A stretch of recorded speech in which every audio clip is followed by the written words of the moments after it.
दिलीप कुमार जी बिहार से। राधे राधे। राधे राधे महाराज जी। महाराज जी, माता पिता में प्रतिदिन लड़ाई होती है, बहुत सालों से हो रही है, अभी तक घर में पिताजी मतलब गाली गलौज भी करते हैं, बच्चा समझाते हैं, जहाँ ऐसे में क्या भगवान करें? का भजन नहीं होता ना, ये सब बातें बनी रहती। कोई घर ऐसा नहीं जिसमें झगड़ा ना हो।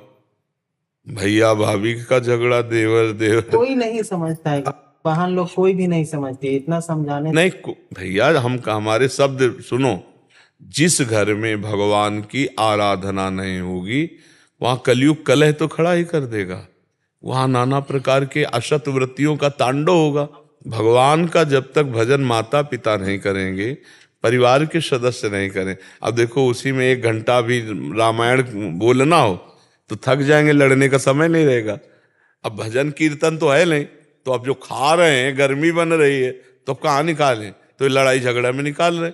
नहीं, 1 घंटे मंजीरा लेके बैठा रहो, तो शुरू करो जोर जोर राधा राधा, फिर कहो लड़ो, तो कहेंगे हिम्मत नहीं रह गई, जितना लड़ाई का था और सब राधा राधा में निकल गया।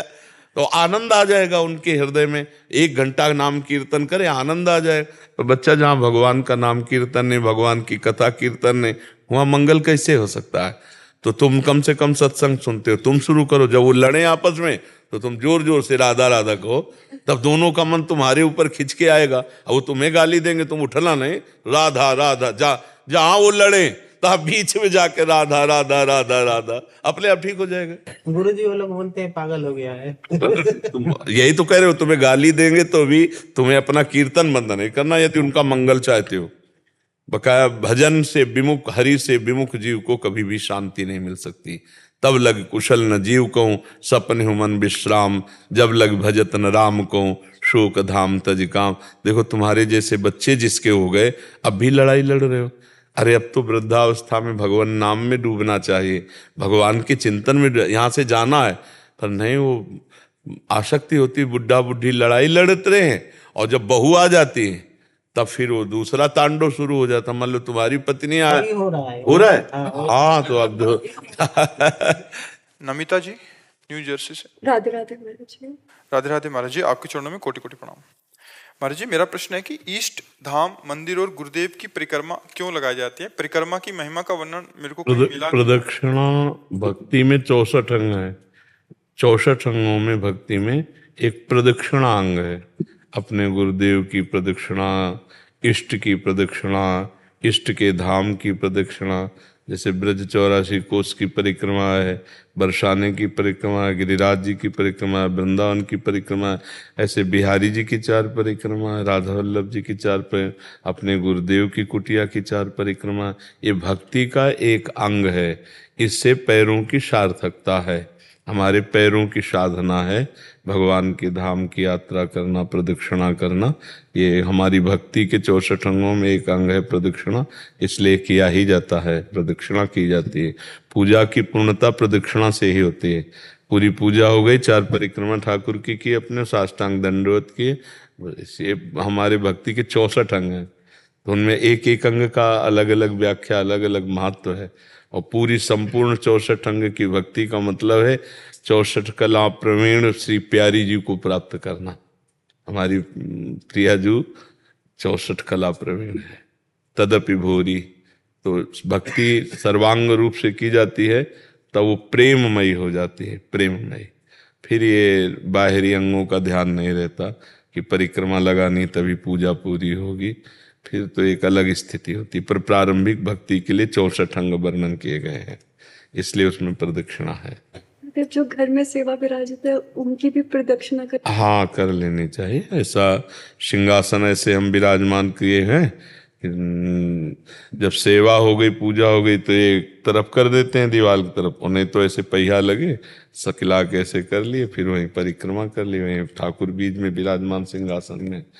तो ना हो तो छोटी चौकी ऐसे विराजमान कर ले कि परिक्रमा करने को मिल जाए, और फिर प्रणाम कर ले, पूजा की पूर्णता हो जाती है। दीपेश जी। राधा वल्लभ श्री हरिवंश। राधा वल्लभ श्री हरिवंश महाराज जी। महाराज जी, अगर रसोई शुद्ध हो और रसोई बनाने वाला अवैष्णव हो तो क्या हम भोग लगाकर पा सकते हैं? अब ऐसी ही दशा है कि वैष्णव के हाथ का ही कहें तो बहुत ही कठिनता पड़ जाएगी। समय ऐसा है, नहीं तो शास्त्रीय आदेश तो यही है, अदीक्षित पुरुष के हाथ का पानी भी नहीं पिया जाता। जो हमारी वैष्णव पद्धति है उसमें जो दीक्षा लिए नहीं है उसके हाथ का पानी। चतुर्भुज दास जी तो उस गांव का पानी नहीं पीते थे, अगर वैष्णव नहीं उस गांव में तो गांव का पानी नहीं पीते थे, कि भगवान से विमुख ये गांव एक भी दीक्षा नहीं लिए है तो उस गांव का पानी नहीं पीते थे। पर अब युग धर्म के अनुसार इतना है कि यदि पवित्रता से पवित्र आहार मिल जाए तो अपने ठाकुर को भोग लगाकर जय जयकार करके पाले, नहीं तो असंभव सा है कि अब कहाँ वैष्णव घर मिलते हैं जिनमें भिक्षा मिले, बड़ा विचित्र है। देखो आजकल शराब तो ऐसे चल गई है कि मतलब जैसे मीठा शरबत आदि हर घर में स्वागत में ऐसे दिया जाता था ना, जैसे शरबत आदि बना के, तो अब स्वागत ही शराब का रह गया है। खाने के लिए अभक्ष्य पदार्थ और पीने के लिए अपेय पदार्थ। बहुत मुश्किल है कलयुग, इसीलिए कह रहे युग धर्म निषेध हो जाना चाहिए। हमारे ब्रज 84 कोश में कहीं भी ये ना बिकना चाहिए और ना किसी को पाना चाहिए। ये परम पावन भूमि प्रिया प्रीतम की क्रीड़ा भूमि है, लीला भूमि, भगवान की अवतार भूमि है, दिव्य लीलाएं हैं। पर इसीलिए कहते हैं कि अब इतना भर हो जाए कि भाई कोई पवित्रता से बना के भोजन दे दे, नहीं तो बड़ा मुश्किल है। अब भिक्षा मांगने में रुचि नहीं रह गई। जैसे पहले बड़े आदर से भिक्षा मांगते थे, गर्व पूर्वक भिक्षा मांगते थे, अब संशय है कि हम जिसके घर में ले रहे पता नहीं मांस बना है कि नहीं बना है, क्योंकि सब जगह मदिरा का प्रवेश हो रहा है, सब जगह अंडा आदि का प्रवेश हो, तो बुद्धि तो अब बहुत मुश्किल है कि पवित्र घर कौन है, कहाँ से पवित्र भिक्षा ली जाए। इसीलिए ये कि आकाश वृत्ति से जो आ जाए पवित्रता से बना के भोग लगाओ, भजन करो।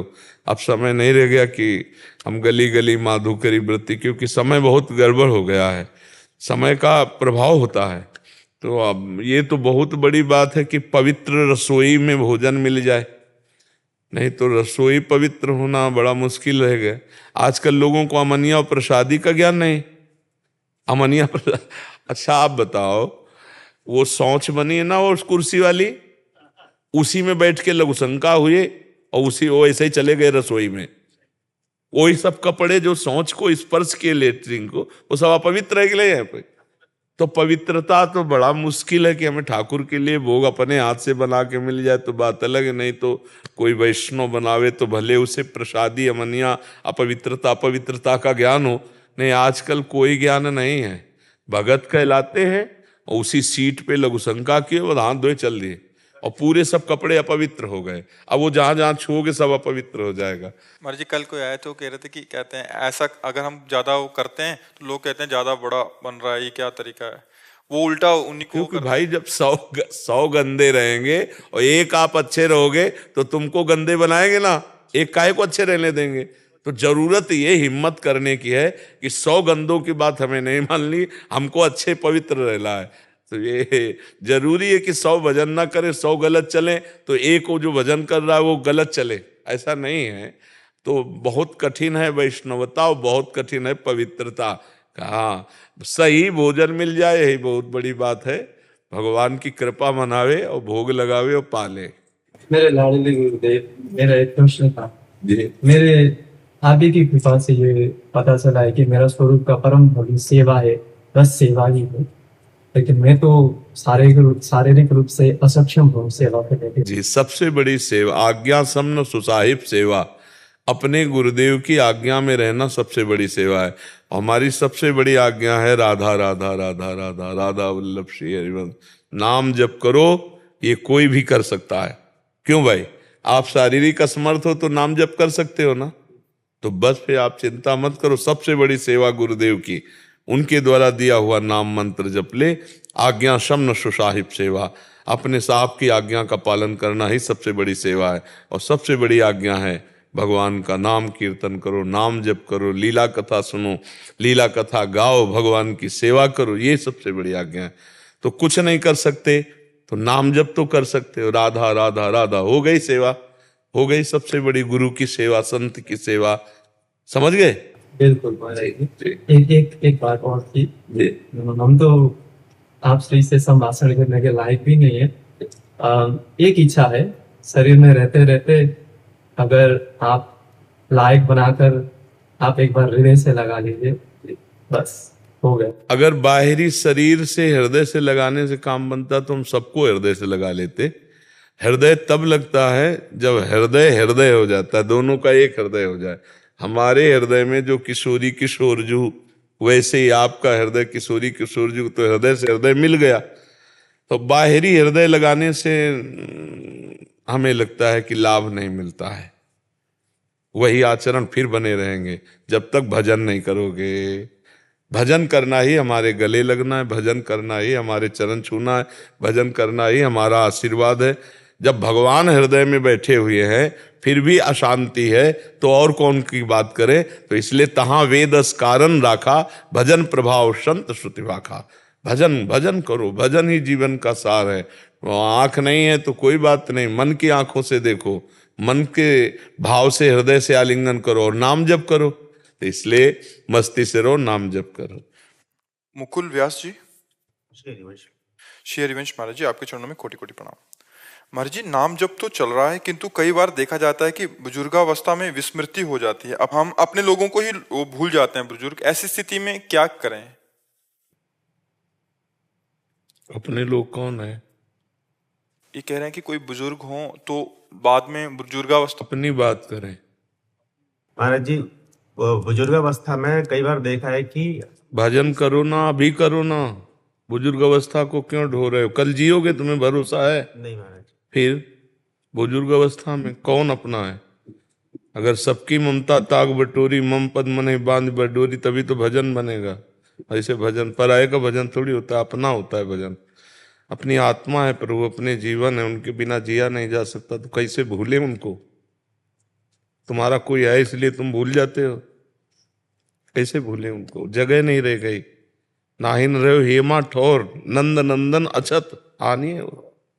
अब हृदय में जगह नहीं रह गई, प्रभु के सिवा कोई हमारा है नहीं, तो किसका स्मरण करे?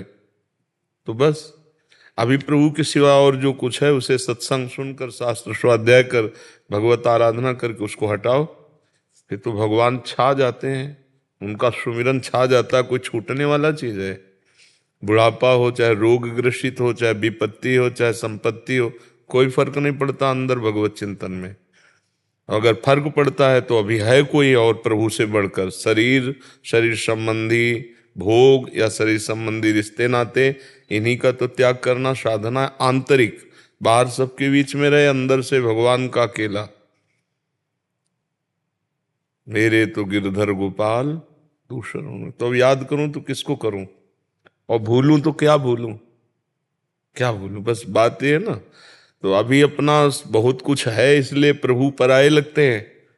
मायाकृत शरीर, मायाकृत भोग, मायाकृत संबंध, ये सत्य लगते हैं।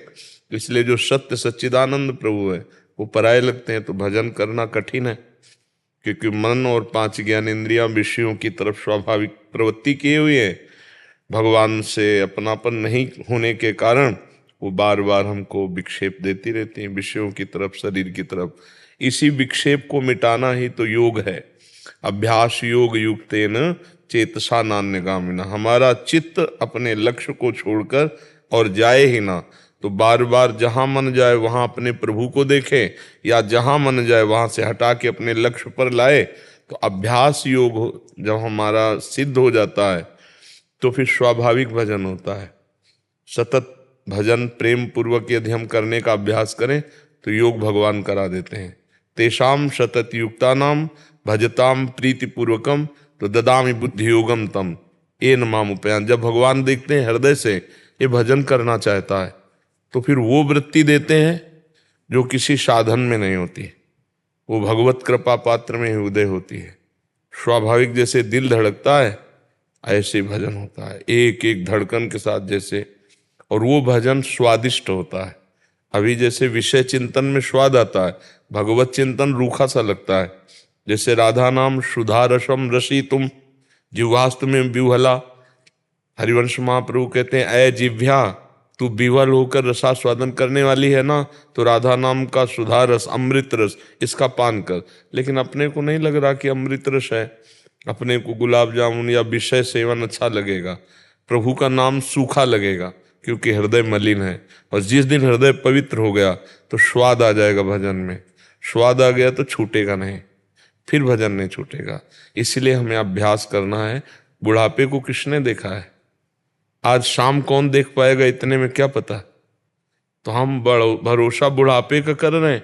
हमें अभी भगवत प्राप्ति करनी है, अभी यही लगन दिव्य चिंतन में पहुंचाती है। मुझे जीते जी भगवत प्राप्ति करनी है, भगवान को ऐसे देखना है जैसे आपको देखना है। बस यही लगन सब कुछ सहा देती है। बड़े से बड़ी विपत्ति कष्ट सबको सहकर वो अपने प्यारे से मिलता है। जैसे जैसे भगवान के मार्ग में चलोगे वैसे वैसे उनकी कृपा की अनुभूति होगी, भगवान से अपनापन हो जाएगा, तो स्वाभाविक स्मरण होने लगता है। जिससे घनिष्ठ अपनापन होता है उसकी याद आती है। भगवान को हम भूल गए माया में, भगवान एक पराये से लगते हैं और ये शरीर मायाकृत है, ये अपने लगते हैं। कितना बड़ा मोह हो गया, कितनी बड़ी विपरीत ज्ञान की स्थिति हो गई कि जो मैं भगवान का अंश हूं उसे भूलकर माया के अंश शरीर को अपना मान लिया, भगवान पराये लगने लगे। अब सत्संग सुनकर थोड़ा ज्ञान जागृत हो रहा है तो भजन का अभ्यास करते हैं, तो पूर्वाभ्यास विषयों का चिंतन का है तो भजन में मन नहीं लगता। और अगर हम और जोर करते हैं तो मन विषय फेंकने लगता है, गंदी बातें, गंदा चिंतन, ऐसे तो साधक घबरा जाता है। बिल्कुल घबराने की जरूरत नहीं, खूब नाम का अभ्यास करो, वो गंदगी नष्ट हो रही है। जैसे जैसे नष्ट हुई फिर भजन स्वाभाविक होगा। अभी प्रभु अपने ने, आपके प्रभु क्या है? महाकाल। हृदय से विचार करके बताओ, संबंध आपका प्रभु से क्या संबंध है? कौन है प्रभु आपके? सब कुछ है प्रभु। तो फिर कुछ भी नष्ट हो तो तुम्हें चिंता नहीं होगी, फिर कोई चाह नहीं होनी चाहिए, क्योंकि सब कुछ वही है। तो फिर भजन किसके लिए छूटता है? यही बात है। जिस दिन प्रभु सब कुछ हो जाएंगे ना, उस दिन स्थिति अलग हो जाएगी, स्थिति अलग हो जाएगी। अभी कोई है प्रभु से बढ़कर, अंदर देखना होगा। जैसे हमसे कहा जाए कि हमें तो प्रभु से बढ़कर कुछ नहीं लगता, तो अच्छा भोजन आपको बनाकर पवाया जाए और आप भगवान को भूल गए, भोजन का स्वाद अच्छा लगा तो भगवान भोजन से छोटे हो गए। समझ पाए आप? तो इसका मतलब भगवान की अभी आपके हृदय में जो स्थान ऊंचाई का होना चाहिए वो नहीं है। त्रिभुवन की राज्य लक्ष्मी देने पर भी आधे पल के लिए प्रभु का विस्मरण ना हो, वो भगवान का ऐसा भक्त है जो सब कुछ भगवान को मानता है। त्रिभुवन की राज्य लक्ष्मी देने पर आधे पल के लिए जो भगवान का विस्मरण न करे, उसे उसके हृदय में है कि मेरे सब कुछ भगवान है। तुम्हें सर्वम मम देव देव, तब सर्वम मम देव देव, आपसे बढ़कर कुछ नहीं। अभी आपसे बढ़कर सब कुछ है। देख लेना, परीक्षा आएगी माया की तो देखते रहो। भगवान को छोटा समझकर, विषय को बड़ा मानकर भोग करके भगवत विस्मरण हो गया तो ये बात हो गई कि भगवान विषय से भी छोटे हैं आपके हृदय में। जब विषय आए और भगवान का स्मरण न टूटे, विषय जाए और भगवान का स्मरण न छूटे, विपत्ति आवे या संपत्ति आवे, इसकी कोई परवाह नहीं, अखंड स्मृति, तब तुम्हें सर्वम मम देव देव, आप सब कुछ मेरे हो। बड़ा आनंद का मार्ग है। आनंद का तो यही मार्ग है बगाया। ये तो सब जलन का, तृष्णा, अशांति, कामना, उद्वेग, ये सब इधर। भगवान का मार्ग ही तो पर किसी से संबंध आंतरिक ना रह जाए तब भगवदानंद की स्फूर्ति होती है। जो भगवदानंद की वो अनन्य चिंतयन्तो माम, अन्य चिंतन भी नहीं होना चाहिए। अनन्य चेता सततम यो माम स्मृति नित्यसा तस्याहम सुलभा पार्थ नित्युक्त योगिना। मधुर मधुर भगवान की रूप माधुरी, नाम लीला गुण का चिंतन हो, इससे बढ़िया कोई जीवन थोड़ी। शरीर क्रियाओं में रहते, बाहरी व्यवहार, हल जोत रहा है, व्यापार कर रहा है, नौकरी कर रहा है, वो अंदर अंदर भगवान का स्मरण कर, इससे बढ़िया साधुता क्या हो सकती है? इससे बढ़िया संत क्या हो सकता है? तो घर गृहस्थी में भी संत, घर गृहस्थी में भी भगवान का लाडला महाभागवत हो सकता है। देखो गोपीजन घर गृहस्थी के ही कार्य करते हैं, लीपना पोतना, धान कूटना, पति पुत्र परिवार किसे, पर मुरारी पादार्पित चित्तवृत्ति, एक एक वृत्ति श्री कृष्ण में अर्पित है। इसीलिए बड़े बड़े परमहंस गोपी चरण रज की वंदना करते हैं। तो वो बात हमको गृहस्थी में रह करके बहुत उच्च कोटि की दशा में पहुंचा दे, वो बात है भगवान का अनन्य चिंतन। अब बस यही सुन करके शास्त्र स्वाध्याय करके हम अपने दिमाग में बैठालना है कि हमारा लक्ष्य है मानव देह का भगवद स्मरण। कुछ भी कर रहे हैं, क्रियाएं जो हों वो शास्त्र सम्मत हो और भगवान का मधुर मधुर स्मरण हो, इससे बढ़कर कोई स्थिति नहीं है। इसी में सब जागृत हो जाएगा, तत्वबोध, भगवत प्रेम सब जागृत हो जाएगा। समझ पा रहे? पवन शर्मा जी इंदौर से। राधे राधे। राधे राधे महाराज जी, आपके आशीर्वाद एवं श्री जी की कृपा से निरंतर नाम जप करने का प्रयास कर रहा हूँ, परंतु गुरुजी जब मेरा डायलिसिस होता है तो शुरू में अच्छे से नाम जप करने का प्रयास करता हूँ और नाम जप होता भी है, पर डायलिसिस में कभी कभी ऐसी स्थिति आती है जिसमें मेरी तबीयत बिगड़ने लगती है, जैसे बीपी बढ़ जाता है, घबराहट, बेचैनी हो जाती है, शुगर लेवल भी नीचे आ जाता है, तरह तरह की शारीरिक स्थितियां आ जाती हैं। उस अवस्था में नाम जप एकदम छूट जाता है गुरुजी, मतलब उस स्थिति में भी मतलब नाम चले या भगवत प्राप्ति। आश्रय तो बना रख, आश्रय तो अंदर से रखो, बस आपकी कृपा प्रभु, आप नहीं होते तो। आश्रय से अंदर से रखो प्रभु का, तो जिस समय नाम छूट जाएगा उस समय हम आश्रित हैं भगवान। उस स्थिति में पता नहीं चलता है, मतलब कैसी हालत हो जाती है कि एकदम नाम। एक बात है कि आपका अभ्यास नहीं है ना, संसार में लगे रहे हो और फिर संसार का ही रोग भयानक आ गया, इसलिए ऐसा है। कई दिन होता है आपका डायलिसिस? बुधवार शनिवार। और ब्लड प्रेशर कितना ऊपर नीचे होता है? तो 200 पे ऊपर चले। और नीचे? नीचे नहीं होता, बड़ा ही हो रहता। बड़ा रहता है। सर वो श्री जी मेरे को लेके जाती है डायलिसिस कराने, और श्री जी लेके आती है, तो बस फिर चिंता, घर से मैं अकेले निकलता हूँ। तो चिंता क्यों करते हो? फिर चिंता मत करो, जब आप साथ देख रहे हो प्रभु को तो फिर चिंता क्या है? स्मरण नहीं है तो वो तो है हमारे। व्हील चेयर पाता है, कोई स्ट्रेचर पाता है, बस राधा रानी की कृपा से उसमें खुद ही जाता हूँ, गाड़ी चला के डायलिसिस का खुद ही घर। क्या रोग तुम्हारी किडनी में है? हाई ब्लड प्रेशर थे, पूरी दोनों हुई। हाई ब्लड प्रेशर के कारण की खराब हो गई। हाँ, प्रारब्ध भोग होता है, बस निश्चिंत रहो, नाम जप करते रहो। और तुम्हारा तो हफ्ते में 2 होता है। पहले 3 होता था, फिर जब से आप आए 2 पे आ गया हूँ मैं।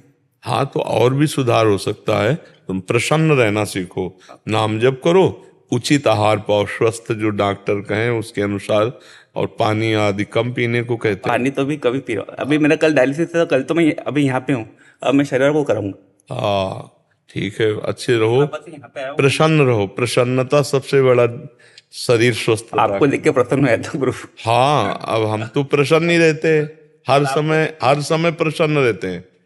किसी भी परिस्थिति में प्रसन्न रहना ये हमारा प्रेरणा मिली आप। हाँ, ये हमारा जीवन का लाभ है। जन्म से ही, गर्भ से ये पोलसिस्ट रोग है, पोलसिस्ट किडनी डिजीज जिसे कहते हैं, ये गर्भ से माँ के वंशानुगत आता है। ये हमारा कोई इन्फेक्शन का नहीं है, ये समय से बढ़ता हुआ चला गया। 35 वर्ष की अवस्था में प्रकाशित हो गया था, पर भगवान की कृपा से पराजित नहीं कर पाया अभी तक। अब आगे पराजित कर दे तो भगवान। अच्छा कर्म कर रहे थे, तभी आपका सानिध्य मिल गया, आपके प्रवचन मिल गए। नाम जप करो जी। शिवम शर्मा जी। महाराज जी आपके चरणों में कोटि कोटि प्रणाम। महाराज जी, इस संसार में रजोगुण और तमोगुण का प्रभाव सतोगुण से ज्यादा क्यों है, और इन तीनों गुणों से? नहीं, सतोगुण से ज्यादा नहीं है, सतोगुण वाले कम है। रजोगुण तमोगुण की तरफ विशेष प्रवृत्ति खींचती है।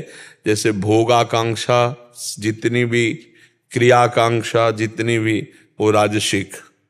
मूढ़ता, प्रमाद, क्रोध, हिंसा, निद्रा, ये सब तामसिक। तो इसमें इसके गाहक बहुत हैं। सतोगुण तो किसी बिरले में टिकता होगा, आता जरूर है, आया सतोगुण चला गया। टिकना तो सतोगुण भगवान का स्मरण कराने वाला, दया आदि दिव्य सद्गुणों से युक्त, भगवत प्राप्ति के मार्ग में बड़ा सहयोगी सतोगुण। तो कहाँ भगवत प्राप्ति के मार्ग में कोई बिरला ही चलना चाहता है? तो जो चलना चाहता है वही सतोगुणी है, और जो सतोगुणी वही चलना चाहेगा। तो रजतम तो संसार में ही फंसाने वाले हैं। तो इसलिए रजोगुण तमोगुण की बहुत अधिकता है। क्योंकि जैसे हीरे की अंगूठी असली हीरे की पहनने वाले कम होंगे, लेकिन नकली हीरे की दिखावटी बहुत हो जाएंगे। तो ये तो स्वाभाविक प्रकृति का आकर्षण ऐसा है कि सत्य की तरफ चलना कोई 1-2, और असत्य में टोटल सब चल रहे हैं, सब चल ही रहे ना। तो ऐसे सत मार्ग है सतोगुण से। तो रजोगुण तमोगुण असत मार्ग की तरफ सभी चल रहे हैं, कोई बिरला सतोगुण में चल रहा है। आहार सात्विक, पहनना वस्त्र पोशाक सात्विक, पीना जल आदि सात्विक, शास्त्र सात्विक, आचरण सात्विक, तब वो टिकेगा सतोगुण। नहीं आता तो सब में है, 3 गुणों का चक्र चल रहा है तो आता सब में, पर ऐसे चला गया, उसको रोक पाना, अधिक समय सतोगुण में रहना, ये कोई बिरला ही। तो भगवान की माया का ऐसा खेल ही है कि असत, देखो कि भगवत धामों में तीर्थों में भी जा करके घोर पापाचरण की प्रवृत्ति करना, तो ये ऐसे बहुत लोग मिलेंगे।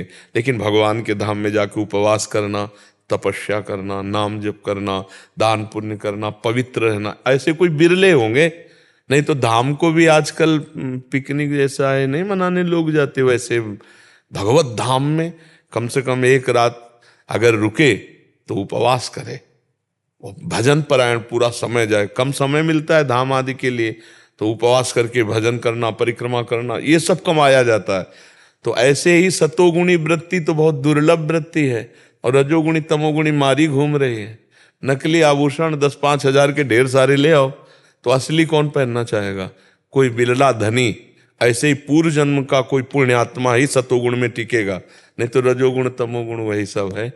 और शतोगुण में है तो फिर क्या कहना हो, तो पवित्र जीवन है, मंगलमय जीवन है। तो इसलिए रजोगुण तमोगुण की बाहुल्यता। किसका प्रश्न था?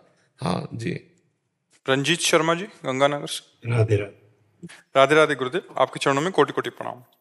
गुरुदेव महाराज जी, आप कह रहे हैं कि आप एक शिक्षा संस्थान चलाते हैं जिसमें बहुत सारे बच्चे जुड़े हुए हैं, और महाराज जी पिछले 1.5 वर्ष से आपके अमृत में वचन लगातार सुनने का सौभाग्य प्राप्त हुआ। गुरुदेव, आपके अमृत में वचनों का वाचन निरंतर स्कूल में बच्चों के बीच में भी करते रहते हैं, जिनका सकारात्मक प्रभाव भी दिखाई देता है। बहुत से बच्चे एक सही मार्ग पे चलने का प्रयास कर रहे हैं, जिससे सुखद अनुभूति भी होती है हमें। इस हेतु जो इनका संस्थान है आपका ऋणी रहेगा।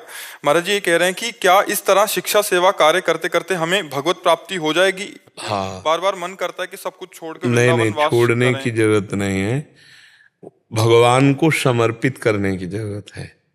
जो सेवा कर रहे हो, सामने बच्चों में भगवत भाव लाने की चेष्टा करो कि मेरे भगवान इन बच्चों के रूप में है, विद्यार्थी के रूप में है। मेरा कर्तव्य इनकी जो शिक्षा देना है वो पूजा है मेरी, और नाम जब निरंतर करते हो। हाँ, तो बस इसी से भगवत प्राप्ति हो जाएगी, छोड़ने की जरूरत नहीं। और करो। देखो, अगर 10 बच्चे तैयार कर दिए तो बहुत बड़ी भगवान की सेवा हो गई। अच्छे पवित्र विचार वाले सात्विक नाम जापक अगर 10 बच्चे तैयार कर दिए तो पता नहीं उसमें से कौन सा बच्चा निकले, पूरे भारत को सुख पहुंचाए, पूरे विश्व को सुख पहुंचाने वाला बन जाए। इसलिए सेवा जरूर करनी चाहिए, सेवा नहीं छोड़ना। नहीं, प्रयास करते हैं गुरुदेव। माँ शारदा की कृपा से बचपन में माँ बाप गुजर गए, तब से अब ये सेवा भावना में जुटे। पर अब 1.5 साल से निरंतर ही रहता है, जैसे क्यों न वृंदावन वास करें, क्या इसी में जुड़े रहें। तो वैसे उचित है, वैसे उचित है जुड़े रहना, क्योंकि पवित्र शिक्षक मिलना बहुत कठिन हो रहा है। जब पैसा लगा के डॉक्टर मास्टर बना जाता है ना, तो पूरा का पूरा लक्ष्य होता है रुपया, और जब रुपया लक्ष्य होता है तो फिर वो ना डॉक्टरी सही होती है ना मास्टरी सही होती है, क्योंकि उसका लक्ष्य रुपया है। जब धर्म लक्ष्य होता है, हमारे यहाँ 4 पुरुषार्थ हैं, रुपये का भी महत्व है, पर पहले धर्म, फिर अर्थ, फिर काम, फिर मोक्ष। तो धर्म लक्ष्य हो जाएगा कि हम डॉक्टर हैं, हमारा धर्म है मरीज को ठीक करना, हम मास्टर हैं, हमारा लक्ष्य विद्यार्थी को पढ़ाना। जब धर्म लक्ष्य में आएगा तब बात। ऐसे धर्म आत्मा टीचर मिलना बहुत कठिन है। नहीं, रजोगुणी टीचर तो मिल जाएंगे बहुत, जिनका लक्ष्य रुपया है वो रजोगुणी टीचर मिल जाएंगे, लेकिन जिनका लक्ष्य धर्म है, भगवत प्राप्ति है, उनके द्वारा जो शिक्षा होगी वो समाज का बड़ा कल्याण करेगी, बड़ा मंगल करेगी। तो अब हम इसीलिए कहते हैं कि वृंदावन वास महान है, लेकिन अगर आप 10 बच्चे तैयार कर दिए, उनका जीवन पवित्र उज्जवल भविष्य, ये बहुत बड़ी भगवान की सेवा होगी। आप उसी सेवा में रहिए। और वृंदावन वहां भी है जहां आप हो, कहीं भी रहोगे तो वृंदावन दिव्य धाम है ना, जड़ देश थोड़ी है। तो भगवान जैसे तुम्हारे हृदय में, ऐसे वृंदावन भी हृदय में है हमारे।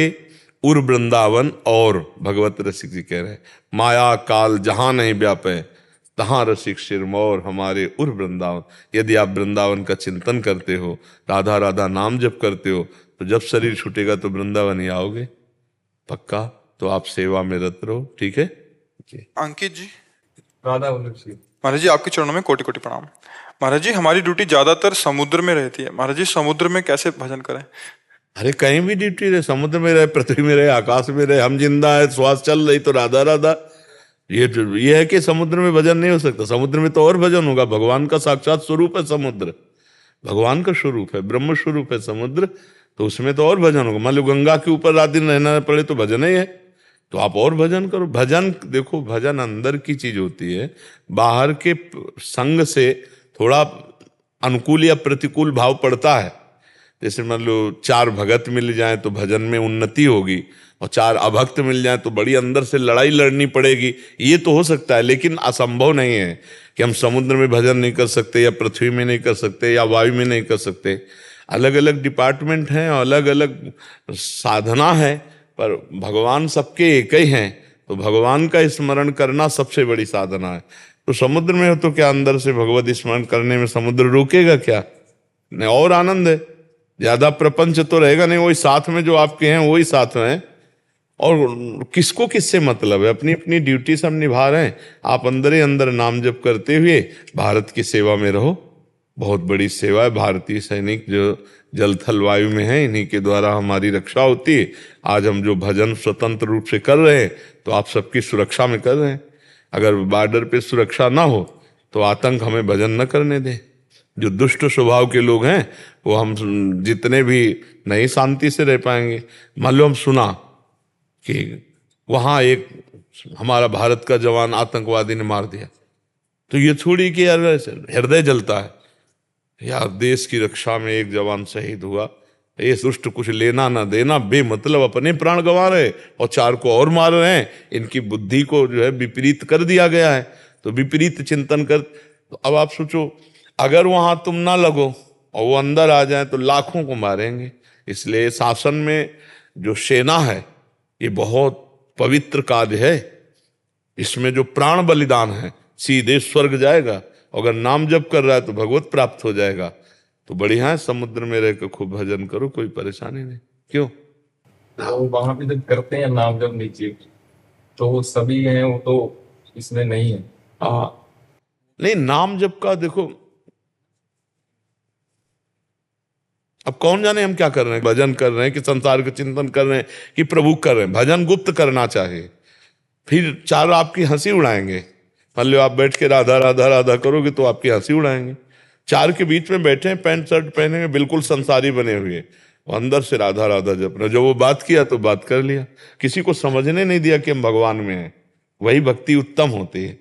जहां जैसा माहौल हो उसके अनुसार भक्ति का अपना छुपाना या प्रकाशित करना। जहां भक्तों की सभा है वहां प्रकाशित कर दिया, जहां भक्त लोग वहां छुपा लिया। देखो विभीषण जी लंका में रह के भक्ति कर रहे थे, वो बड़ी सुंदर भक्ति की। भगवान ने कहा तुम सारी के संत प्रिय मोरे, तो आप समुद्र में रह करके बढ़िया भक्ति कर सकते हो। ठीक है। पूजा जी। राधे राधे महाराज जी, आपके चरणों में कोटि कोटि प्रणाम। महाराज जी, विवाहित जीवन में स्वतंत्रता कितना आवश्यक है? आजकल सब स्वतंत्र, हम तो केवल इतनी बात जानते हैं कि शास्त्र, गुरु, कानून, समाज, इसके परतंत्र रहने से आप सदैव सुखी रहेंगे, और इनसे स्वतंत्र होंगे तो आप नष्ट हो जाएंगे। शास्त्र आज्ञा न मानना, कानून न मानना, समाज की धर्म व्यवस्था न मानना, संतों की बात न मानना, ये स्वतंत्रता नरक ले जाएगी। आज जो स्वतंत्रता बढ़ती जा रही उसका आप परिणाम देख रहे हैं कि जो बच्चियां, बॉयफ्रेंड गर्लफ्रेंड ब्रेकअप, फिर ऐसा वही ब्याह हो जाने पर एक पति में नहीं रुक पा रहे हैं, एक पत्नी में नहीं रुक पा रहे हैं।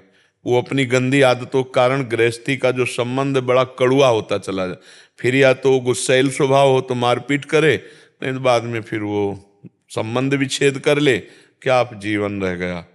बच्चे हो जाने पर भी वो अपने बच्चों का और पति का त्याग करके दूसरे पुरुष से या दूसरे स्त्री से कितनी घटनाएं हो रही। इसका कारण है स्वतंत्रता। ये जो आपने शास्त्र शासन, गुरुजनों का शासन नहीं माना, उसी से आपकी वृत्ति स्वतंत्र हो गई। अब कैसे वो एक जगह टिक सकती है? जो 10 दिन बॉयफ्रेंड ये और 20 दिन ब्रेकअप करके दूसरा, फिर तीसरा, वो जब ब्याह करेंगे तो एक पति में रुकेंगे, वो एक पत्नी में रुकेगा? उसकी वही उच्छृंखल वृत्ति होगी, और जब ऐसा गृहस्थ होगा तो कितना बर्बाद गृहस्थी होगी। तो इसलिए स्वतंत्रता तो जब तक माया मुक्त ना हो जाए तब तक स्वतंत्रता नहीं। शास्त्र के अधीन, गुरु के अधीन, समाज कानून की व्यवस्था के अधीन तो हम पवित्र रह सकते हैं। अब शास्त्र आज्ञा जो है कि जब तक ब्याह न हो तब तक ब्रह्मचर्य से रहना चाहिए। हमारे 4 आश्रम हैं, ब्रह्मचर्य आश्रम, गृहस्थाश्रम, वानप्रस्थाश्रम, संन्यासाश्रम। तो पहला सबका एक आश्रम है ब्रह्मचर्य। जब तक पाणी ग्रहण संस्कार ना हो जाए तब तक बच्चा बच्ची को ब्रह्मचर्य रहना चाहिए हमारे धर्म के अनुसार। मनमानी आचरण नहीं, ये गंदी बात है, इससे बहुत हानि हो जाती है। और इस हानि को आज हमारा समाज भोग रहा है और आगे तक भोगता रहेगा, क्योंकि वैसे ही बच्चे होते हैं। छोटे छोटे बच्चों में इतना गलत ज्ञान है, जहां पवित्र ज्ञान होना चाहिए वहां गलत ज्ञान हो गया, गलत क्रियाओं के वो ज्ञाता हो गए हैं। मोबाइल के पूरे एक्सपर्ट हैं वो, चाहे जो सर्च करना उनको सब आता है, ये छोटे छोटे बच्चों में। तो हमारी आगे की पीढ़ी बर्बाद हो रही भारत की। इसी पीढ़ी से राजनेता, इसी से संत महात्मा, इसी से सब बनते हैं। जो आज छोटे छोटे बच्चे हैं इन्हीं में से तो निकलते हैं। अब उनके आचरण, उनके घर के आचरण सब आधुनिकता में भरता चला जा रहा है। न शास्त्र ज्ञान, न शास्त्र सम्मत आचरण, न शास्त्र की मर्यादा की अधीनता। तो फिर नुकसान ही नुकसान है। आज समाज देखो कहाँ जा रहा है। ये सब अनुशासनहीनता का परिणाम है। शास्त्र के विरुद्ध आचरण करोगे तो छुपाना पड़ेगा। और अगर आप धर्म से पाणी ग्रहण करके संतान प्राप्त करते तो कितना मंगल, तब तो थाली बजाते कि संतान हुई, आनंद मनाते। तो हमें लगता है चाहे स्त्री हो चाहे पुरुष हो, दोनों को शास्त्र मर्यादा में रहना चाहिए। अगर शास्त्र मर्यादा में नहीं रहेंगे तो फिर बहुत हानि हो जाएगी। हानि ही हानि है। जो आज व्यसन बच्चों में बढ़ रहा है, नशा बढ़ रहा है, देखो लज्जा ही और विनय, पुरुष में विनय और स्त्री में लज्जा, ये आभूषण है। ये बाहरी सोना चांदी के आभूषण, आभूषण नहीं। तो छोटे छोटे बच्चे, नई अवस्था के बच्चे लज्जा और विनयहीन होते जा रहे हैं। विद्या विनयम ददाति, पढ़े लिखे बच्चे में विनय होना चाहिए। वो अपने माता पिता को गालियां देते हैं, कटु वचन बोलते हैं। तो अनुशासनहीनता कहीं भी हो, जो राज्य अनुशासनहीन होगा वो नष्ट हो जाएगा, जो घर अनुशासनहीन होगा वो नष्ट हो जाएगा, और जो शरीरधारी चाहे स्त्री पुरुष हो अनुशासनहीन है वो नष्ट हो जाएगा। इसलिए अनुशासन तो अत्यंत आवश्यक है। शास्त्र का, वेदों का अनुशासन, धर्म का अनुशासन, समाज का अनुशासन, कानून का अनुशासन, ये अनुशासन हमें पवित्र रखता है। अगर अनुशासनहीन हो गए, मनमानी आचरण, तो फिर अपवित्रता आ जाती है। मामा प्रयागराज जी का एक पावन चरित्र आता है। तो बच्चे थे, तो राखी बांधने का दिन नजदीक आ रहा था, तो सब बच्चे उत्साहित होकर आपस में बात कर रहे थे, मैं दीदी के यहाँ जाऊंगा, कोई कह रहा था मेरी दीदी आएगी। ऐसे प्रयागराज की कोई बहन नहीं थी, गरीब घर में प्रकट हुए थे। तो वो उनसे कहा तू क्या दिखता है, तेरी तो बहन है नहीं। तो गए और कहा माँ, छोटे 5 वर्ष के लगे, कहा माँ मेरी दीदी नहीं। तो आंसू देख के समझ गई कि बच्चों ने। तो उनका किसने कहा? बोले हम सब खेलने वाले बच्चे कहते हैं हमारे दीदी। बोले वो क्या जाने, जब ये पैदा भी नहीं हुए थे तब तेरी दीदी का विवाह हो गया था। तेरी दीदी है जानकी जी और तेरे जीजा है राम जी। छोटे से बालक के पवित्र हृदय में बात। अच्छा, वो ठसक से खेलते हुए सब बच्चों से कहता मेरे जीजा राम जी, मेरी जीजी जानकी जी। राखी बंधन का समय, तो उनका आते क्यों नहीं है हमारे जीजा? जीजी आए, सबके आए और तिलक रोचना की और बांधा। तो उनका राजा हैं अयोध्या के, कोई ऐसे नहीं कि वो 2-4 दिन में आते रहे। माने का ऐसे वो नहीं आते। एक बार तो देखे हमारी जीजी कैसी है। अब जवाब क्या दे, पिता थे नहीं और कोई था नहीं।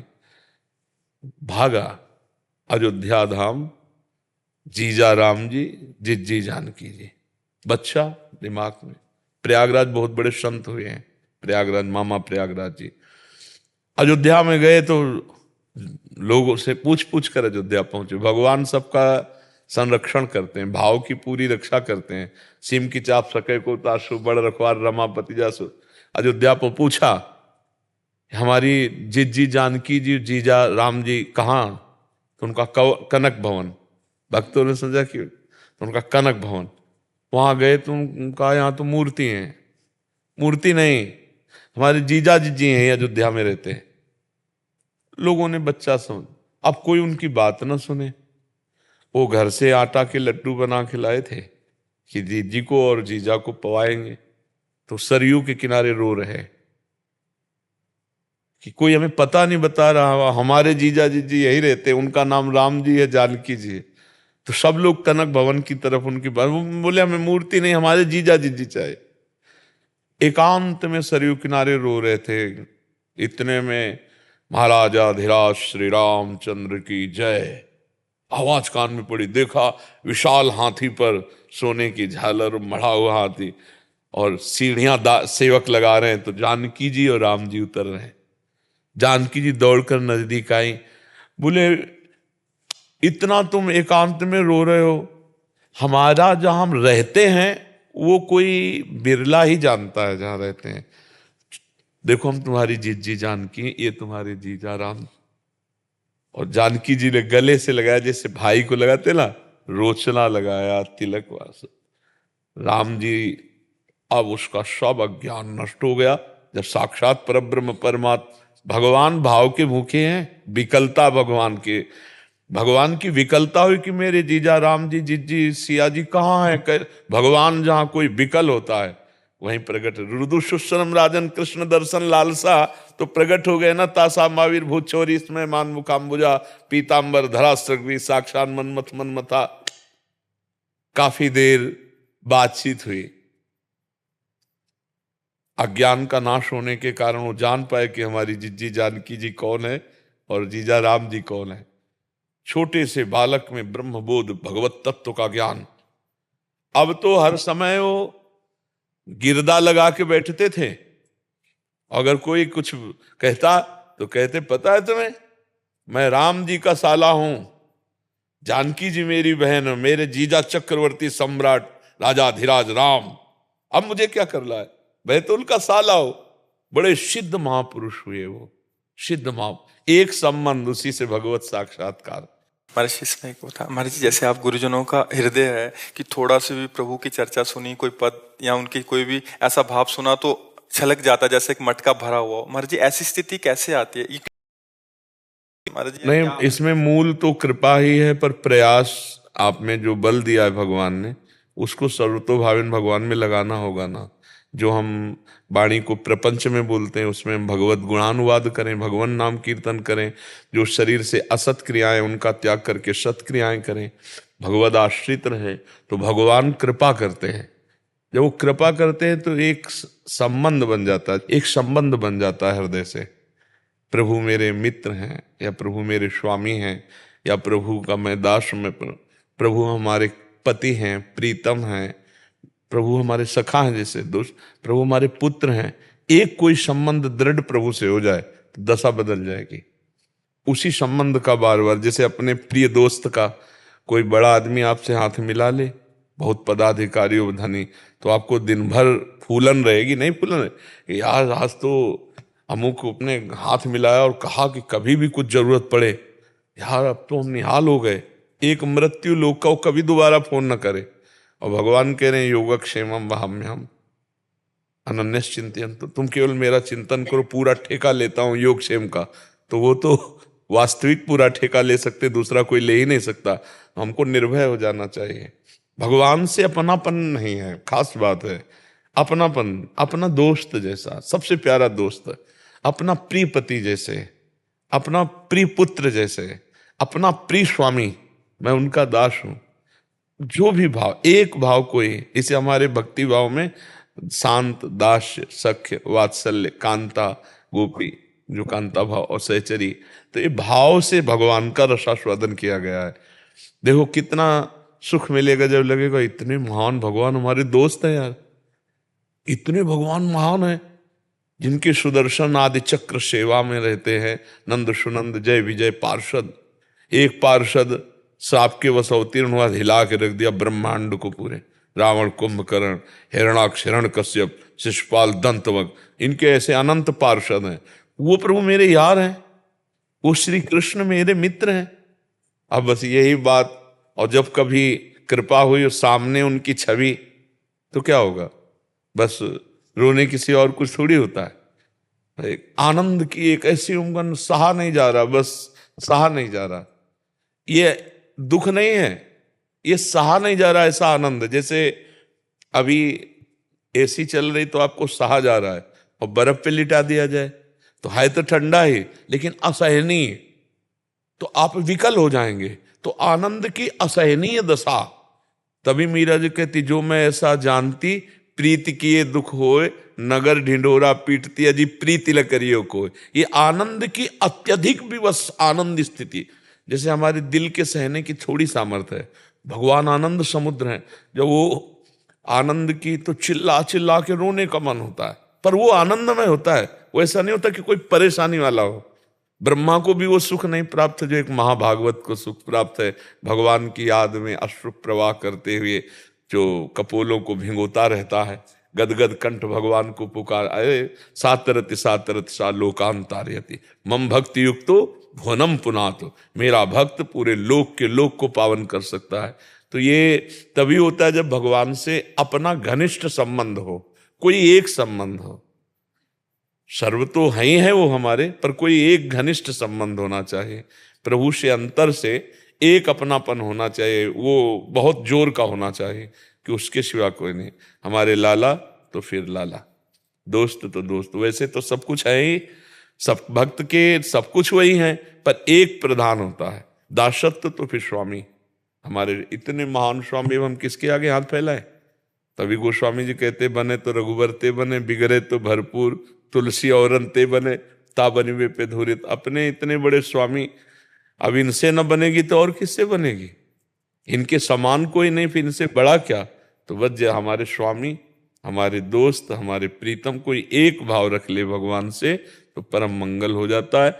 और फिर उसी में विकलता आती है, यार हमारे भगवान दोस्त हैं।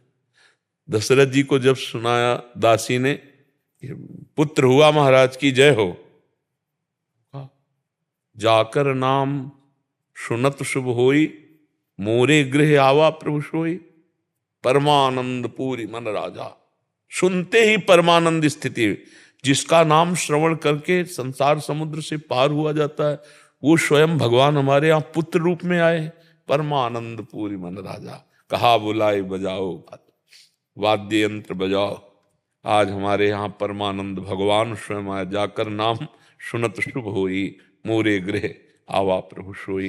तो संबंध, जिस संबंध में हम दृढ़ हो जाएं भगवान से, बस वही संबंध, तो भगवान वैसे ही अनुभव कराने लगते हैं। संबंध में बहुत सुख। हम भगवान से कोई अपना संबंध मान लें, कोई भी उतने कृपाल है कि तुम्हारे लाला बनने के लिए तैयार है, जगत के पिता तुम्हारे पुत्र बनने के लिए, कोई भी संबंध भगवान से, और भगवान संबंध का निर्वाह करते हैं। इसीलिए आचार्य प्रकट हुए भगवान के रूप में और सब संबंध दिए। जैसे जो भाव वाला है उसी भाव से आचार्य के मंत्र ले, अपनी उपासना करे। तो भगवान से अपनापन हो जाने पर उनकी सहज याद आती है, और जब अपनापन गाढ़ हो जाता है तब प्रेम हो जाता है। उसी प्रेम में फिर दशाएं बदलती हैं, अध्यात्म की भूमिकाएं जागती हैं, दिव्य भूमिकाएं। जी।